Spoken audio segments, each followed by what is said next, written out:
आज हम देख रहे हैं, तो कहीं ना कहीं भारतीय जनता पार्टी का जो युवा शक्ति है, युवा विंग है, ये युवा मोर्चा का बहुत बड़ा योगदान है। और भारतीय जनता पार्टी का लंबा इतिहास है। जैसे भारतीय जनता पार्टी 1980 में बना, लेकिन भारतीय जनता युवा मोर्चा का 1978 में इनका जन्म हुआ, ऐसा इसका इतिहास है। भारतीय जनता पार्टी के लिए काम करना था युवा मोर्चा के नेतृत्व में होता है, और उसी के दम पर आज हम पूर्ण बहुमत के सरकार के रूप में आदरणीय मोदी जी की तीसरी बार की सरकार बन चुकी है। लगभग 21 से अधिक राज्य में हमारा सरकार बन चुका है। आने वाला समय में और भी अन्य राज्य में सरकार बनने वाला है, तो भारतीय जनता पार्टी का युवा मोर्चा का नेतृत्व में योगदान होगा। ऐसा काला कानून थोपने वाले, इस देश में 60 साल शासन करने वाले कांग्रेस के लोग दावा करते थे कि धारा 370-35 से कभी खत्म नहीं होगा, अगर खत्म होगा तो खून का नदियां बहेगा।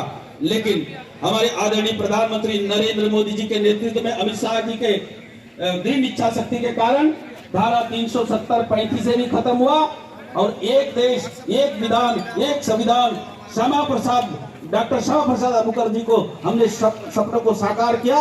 और जिस भारत माता का हम नारा लगाते, भारत माता की जय, भारत माता का मुकुट जम्मू कश्मीर को कहा जाता है, और भारत माता का मुकुट में जो धारा 370-35 है जैसा काला कानून को हटा करके भारत माँ के माथे से कलंक हटाने का काम किसी ने किया, तो आदरणीय प्रधानमंत्री नरेंद्र मोदी जी के नेतृत्व में, अमित शाह के नेतृत्व में हुआ। आदरणीय मोदी जी के नेतृत्व में surgical strike, air strike, operation Sindoor हमने किया। इसीलिए आज हमारे सेना के ऊपर, हमारे देश के ऊपर पाकिस्तान भी आंख नहीं उठा सकता।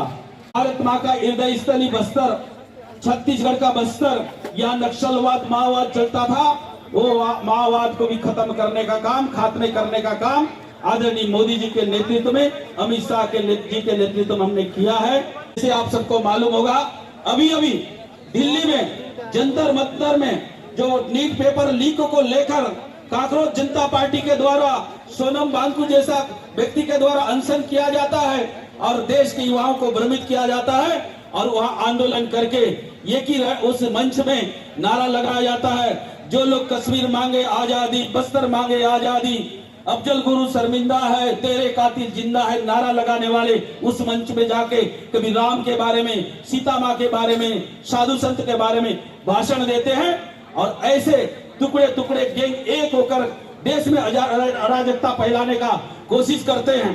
आप सबको मालूम होगा, आप अगर वहां का स्थिति देखेंगे, अब निश्चित ही आप लोगों को लग रहा होगा कि बहुत भारी संख्या में लोग रहे होंगे।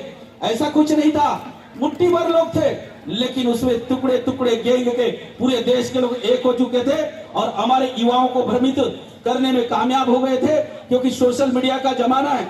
इस देश में शिक्षा पद्धति, मैकाले का शिक्षा पद्धति चलता था, वहाँ अंग्रेजों का, वहाँ अकबर महान बताया जाता था, वहाँ सिकंदर महान बताया जाता था, वहाँ बाबर का शिक्षा दिया जाता था। जिस देश में राम, कृष्ण, महावीर, बुद्ध, जहाँ छत्रपति शिवाजी, महाराणा प्रताप, लक्ष्मीबाई का इतिहास हमारे पन्नों से गायब कर दिया गया, उसको पढ़ाया जाता था।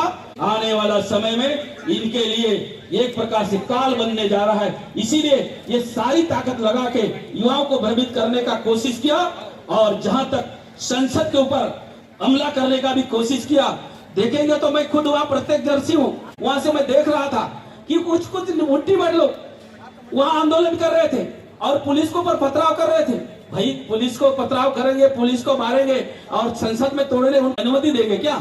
इसीलिए हमारे दिल्ली पुलिस ने उनको सबक सिखाया, जवाब दिया, लेकिन इसको तोड़ मरोड़ के सोशल मीडिया के माध्यम से पूरा देश के लोगों को भ्रमित किया, और हमारे युवा कहीं ना कहीं भ्रमित हो गए।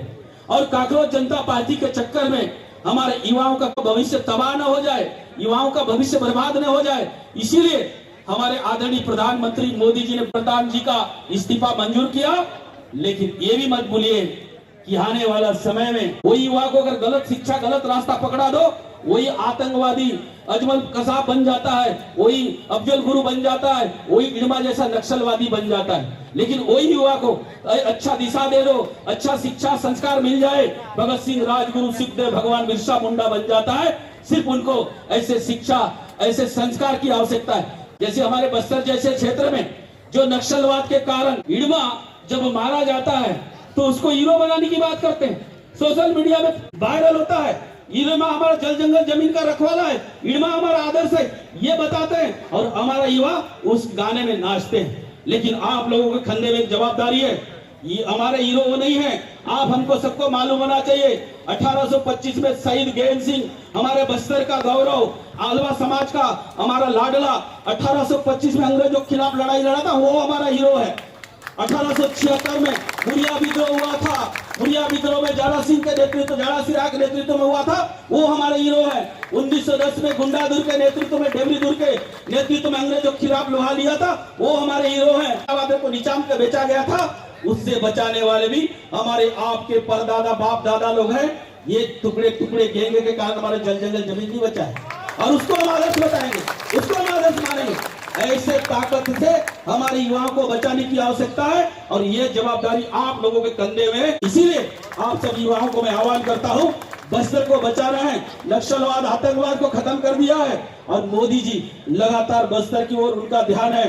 महल के सामने कार्यक्रम में बोले बस्तर नहीं देखा है तो हिंदुस्तान नहीं देखा है, वो बस्तर के हम लोग हैं जहाँ जल जंगल जमीन कभी सत्कार बड़ा से बस्तर, आरत जमाई धरते से उनका बस्तर, इसको बचाना हम सबका जवाबदारी है। आज के अवसर पर आप सब युवा साथियों को मैं बहुत बहुत धन्यवाद देता हूं। सभी को पुनः एक बार बधाई और शुभकामना देते मैं अपनी बात को विराम देता हूं। दंतेश्वरी माई की जय, भारत माता की जय।